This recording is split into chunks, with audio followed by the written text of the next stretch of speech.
Senator Marsha Blackburn from Senate Judiciary. It's great to see you, Senator. Good to see you. Thanks for joining us. Yes. What was your reaction when you heard the verdict? You know, I think from this we have learned that there are indeed two tiers of justice. We know that D.C. is a swamp. It's full of people that are going to try to protect the FBI and the institutions. We do know that Hillary Clinton was involved in this Russia hoax. All this came from her campaign. The FBI knew that this was false.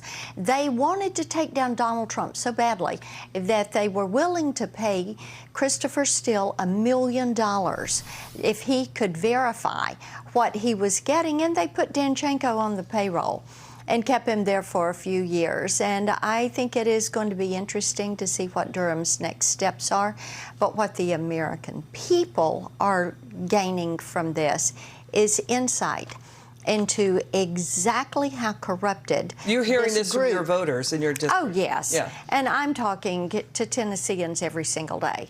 What they know is there's two tiers of justice. Clinton was involved in this. They paid for it. They tried to push it over. They had this narrative. They wouldn't let it go. They wanted to take down President Trump. So the special counsel Durham in his closing argument says the elephant in the room is the incompetence, quote, the incompetence of the FBI, how it mishandled it. Right? And basically, James Comey, by October 2016, knew it was unverified, this Steele dossier, told the DOJ that, and then went ahead, this is a story, to get FISA wiretaps on the Trump campaign, including Carter Page. So they misled the American people, the FISA court, and voters out there, basically. That's right, and spent taxpayer dollars doing this.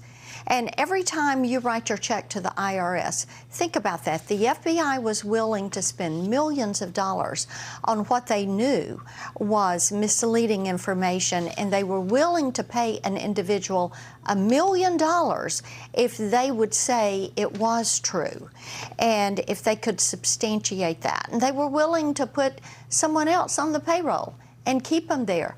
All your tax dollars. And using a Clinton operative, Charles Dolan, who had ties to Putin's press secretary, right? That's exactly right. And bear in mind, that's what the Steele informant was using, right? That's right. And you have to go back and look at, even the Clinton Foundation and the ties that were there with Bill Clinton. I think it's important to run a long thread on this. I have no doubt that this is the beginning of looking at this issue, not the end. So, the Mueller probe never found Trump or his team hacked into Democrat emails. Why didn't the Mueller probe uncover what John Durham uncovered?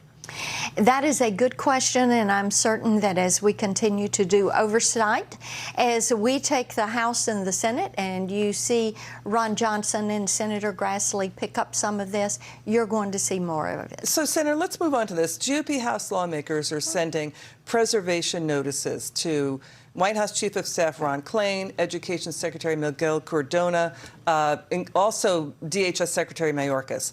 It looks like they're ramping up probes into, A.G. Garland as well. School board parents as domestic terrorists, Afghanistan, the botched exit there, the border crisis, and more. So which probe do you think gets launched first if the House is taken over by the GOP? These are different committees. All of this is going to go through different committees, and you're going to see each of them move forward on things that are part of the commitment to America that the House has made, but also in holding the Biden administration accountable. People want to know what is happening at the IRS with 87,000 new agents. They want to know why the border hasn't been secured with DHS. You look at where women are in their voting patterns, crime, drugs, that open border, inflation. Those are the issues. And because of that, people want answers. So the other thing, too, is let's watch Joe Biden say that he knows nothing about what Hunter Biden was doing, because that's going to be one of the probes.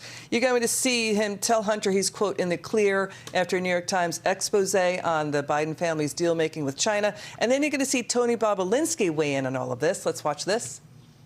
I've never spoken to my son about his overseas business dealings. If you get a chance, give me a call. Nothing urgent. Just want to talk to you. I thought the article, at least the thing online, that's going to be printed tomorrow in the Times, was good. I think it's clear. There are hundreds of data points that Joe Biden was acting in in a capitalistic term, I would say the chairman, right? He's a figurehead. He shows up at meetings, shakes hands, advises, you know, has faith in his team. Effectively, that was Joe Biden's role in the Biden family business ventures and around the world.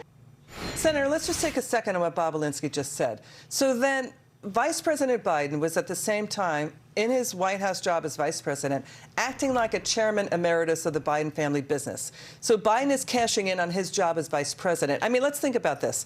It was after the 2012 race where President Obama kept Biden off the campaign trail because of his gaffes. Biden was mocked and derided. Obama said, you know, who doesn't got this is Joe Biden. So Biden had been in debt. So maybe psychologically he's like, forget it. I'm going to make money for my family. They've been there for me. But he's still in his job as vice president, according to the Hunter Biden laptop emails and texts, which CNN, New York Times have verified, doing this at the same time. Yes, and this is why there needs to be a special counsel on Hunter Biden.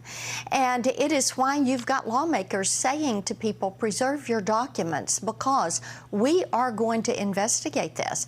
And the American people are tired of two tiers of justice. They want equal treatment under the law, equal justice for all. If Hunter Biden has done everything that we're learning from those emails, indeed, there should be a reason for an indictment. There should be a reason to look at what is criminal activity. There should be a review of what Biden Incorporated has done. And at its basic elements, I mean, if it was okay, why doesn't President Biden say, yeah, he was doing those deals? I mean, the evidence is out there. Why deny them? You know and that is a question that people have. If it was not unethical, then why do you continue to say you knew nothing of it? That's a good point. Senator Marsha Blackburn, lovely having you in the studio. We'll see you again soon. Good to be with you. Thanks for spending time with us this evening.